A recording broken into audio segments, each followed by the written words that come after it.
Toby takes the road. While Percy was away, Terence had done all the shunting in the yard. Adaptable, he boasted.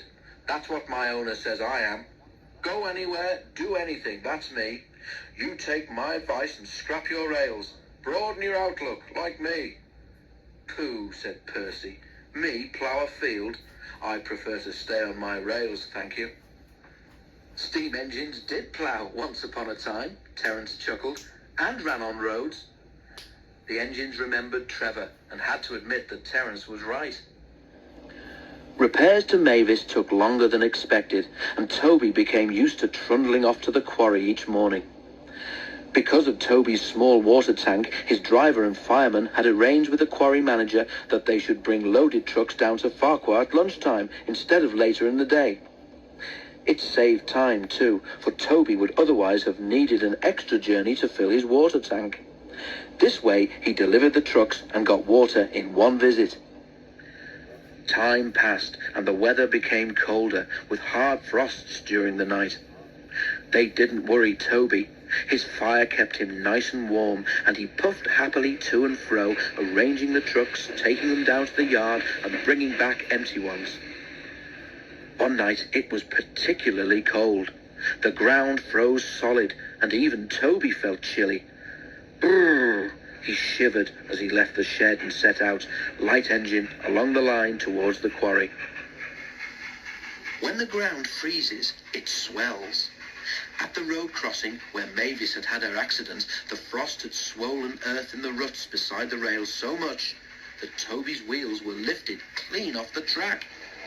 There was a crunching noise, a rumbling, and Toby began to shudder. He was horrified. "Oh, he exclaimed. "What's happening?" The line here curves away towards the quarry, but Toby, with no rails to guide his wheels round, simply went straight on. Toby was not going fast. "Whoa there, Toby," said his driver at once, and put on the brakes as hard as he dared. Shakily, Toby came to a stop, with all 6 wheels firmly on the roadway. "Oh dear," he said, looking at the grass verge in front of him.